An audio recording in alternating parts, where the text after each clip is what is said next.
Bienvenue à la présentation des ressources de la bibliothèque pour le programme Technique de l'informatique, session automne 2020. Première des choses, comment demander de l'aide au personnel de la bibliothèque cette session-ci? Il y a 3 façons de vous adresser à nous. Premièrement, si vous êtes en personne au cégep du lundi au vendredi, entre 8h et 15h30, il y a toujours au moins une personne sur place pour vous accueillir. En tout temps, si vous avez des questions, vous pouvez nous les poser par Mio en écrivant de façon générale à bibliothèque. Je vous dirais que c'est la façon la plus rapide de rejoindre l'équipe de la bibliothèque, c'est par Mio. Et sinon, aussi, on offre des séances Zoom sans rendez-vous du lundi au vendredi de 10h à 11h. Il y a toujours quelqu'un qui est disponible sur le lien suivant qui se retrouve aussi sur la page d'accueil du site de la bibliothèque. Le lieu de la bibliothèque pour cette session bien spéciale, on a des ordinateurs de disponibles sans réservation. C'est vraiment fait pour le travail individuel ou pour venir imprimer des documents lorsque vous êtes au cégep. C'est ouvert du lundi au vendredi de 8h à 15h30. Mais le plus important pour la bibliothèque cette session-ci surtout, c'est comment accéder aux ressources en ligne de la bibliothèque. Je vous dirais que c'est important de toujours accéder aux ressources de la bibliothèque par le site web de la bibliothèque. Parce que moi, je paie des abonnements à plusieurs ressources pour qu'on ait accès à du contenu. Et si vous ne passez pas par le site de la bibliothèque pour avoir accès à ce contenu pour lequel j'ai payé, bien, les bases de données ne peuvent pas savoir que vous êtes un étudiant de Gérald Godin. Donc, c'est vraiment important d'accéder à nos bases de données, mais par le site de la bibliothèque. Aussi, toutes nos ressources fonctionnent à distance, bien sûr. La façon d'y accéder, on va le voir un petit peu plus loin dans le vidéo, mais ça va vraiment bien fonctionner, mais il faut absolument passer par le site de la bibliothèque. Premier type de ressources que vous pouvez avoir besoin cette session-ci, c'est d'abord à emprunter des livres de la collection. Notre collection de livres de DVD est accessible pour le prêt. C'est seulement la formule se fait sur commande. Vous nous écrivez un Mio à bibliothèque en nous indiquant le titre et la cote des documents dont vous avez besoin et on va vous confirmer par Mio pour vous dire quand votre commande est prête à venir à être récupérée à l'entrée de la bibliothèque. Comment on fait pour aller dans Regard pour réserver nos livres. On va voir ici une petite démonstration. Sur le site de la bibliothèque, on a le lien vers le catalogue Regard. Vous avez les informations pour accéder à votre dossier dans Regard. On fait notre recherche d'abord. Vous aurez peut-être besoin d'ouvrages dans vos cours de littérature, de philo ou dans vos cours disciplinaires. C'est selon. Vous faites la recherche avec le sujet qui vous intéresse. Dans les résultats, vous voyez les différents documents. Si on clique sur l'image, on peut avoir les détails. Ça vous permet de juger si c'est intéressant ou pas. Si vous voyez ici, les informations sont la cote et le titre. Si vous voulez emprunter ce document-là, on a simplement un copier-coller à faire de l'information de la cote et du titre et de nous l'envoyer par Mio pour nous dire de préparer ce document-là à emprunter. C'est aussi possible d'ajouter un panier et de se créer un panier dans Regard ici. Vous voyez, quand une fois les documents sont ajoutés dans votre panier, vous pouvez faire une expédition par courriel, par Regard, mais pour que ça fonctionne, il faut d'abord être connecté à Regard. Pour se connecter à Regard, comme c'est indiqué en début, pour les étudiants, c'est votre DA avec votre année de naissance.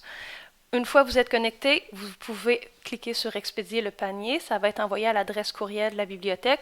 Important, écrivez-nous un sujet et surtout un message avec votre nom, votre prénom et votre DA parce que par défaut, ces informations-là ne sont pas inscrites dans le courriel et si on reçoit une demande et on ne sait pas pour qui la préparer, ça va être difficile de vous répondre par Mio pour vous dire que c'est prêt.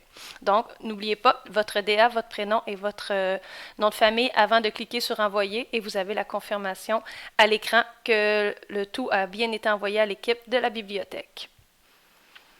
Qu'est-ce qu'on a dans nos collections qui pourrait être intéressant? C'est sûr que dans les cours disciplinaires d'informatique, il y a peut-être moins de documentation qui vont être pertinente, mais pensez à vos cours de littérature, de philo, de santé physique.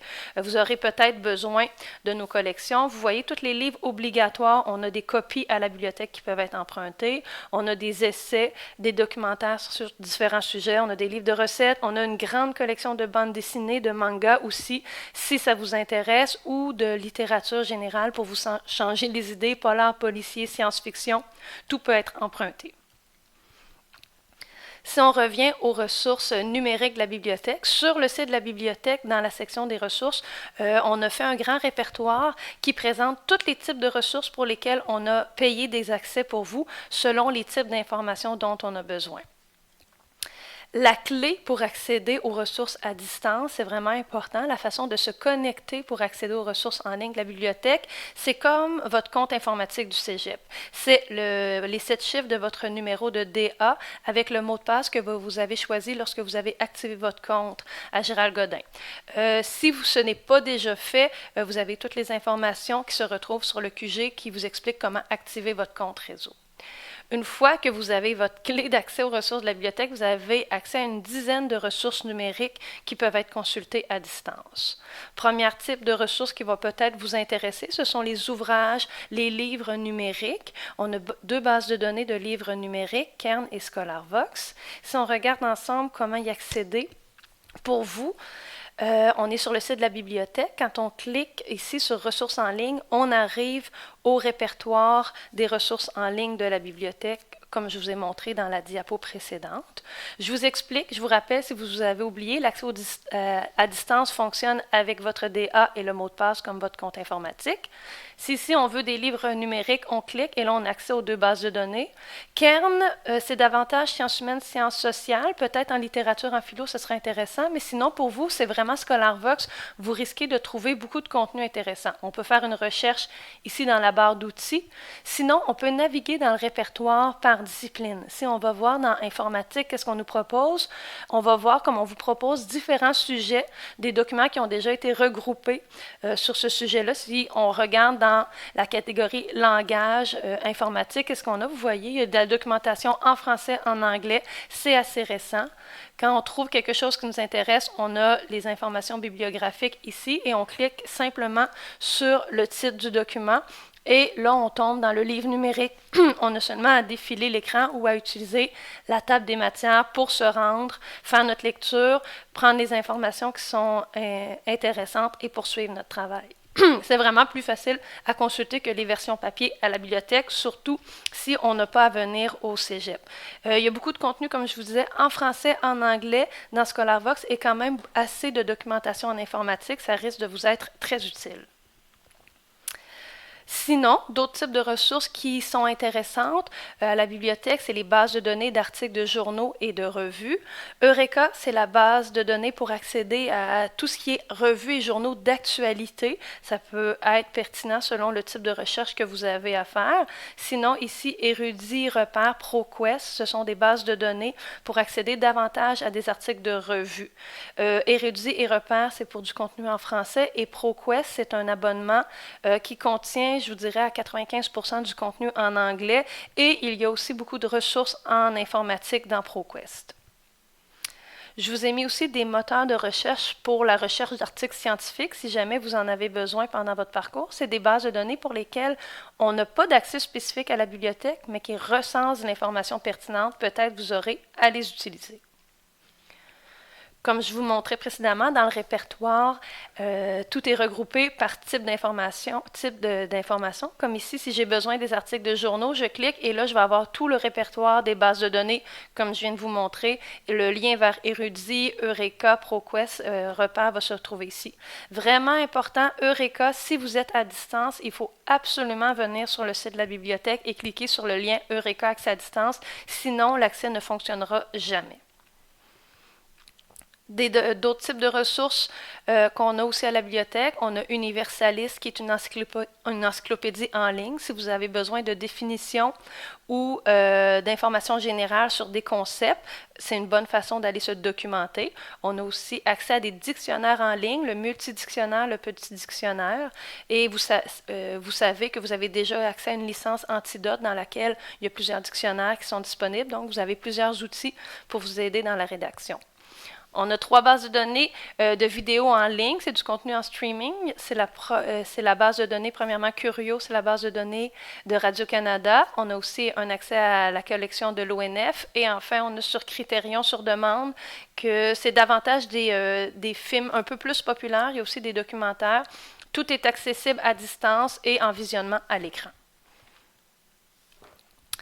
Vous aurez peut-être besoin des informations dans S'informer selon les différents travaux que vous aurez à compléter. S'informer, c'est l'outil méthodologique au Cégep pour vous accompagner dans vos travaux de recherche. Ça va de la préparation à sa recherche jusqu'à la rédaction de son travail. On retrouve dans la section Rédiger son travail toutes les informations sur la rédaction dans Word, la page présentation à Gérald Godin et les informations sur le plagiat et comment faire ses références.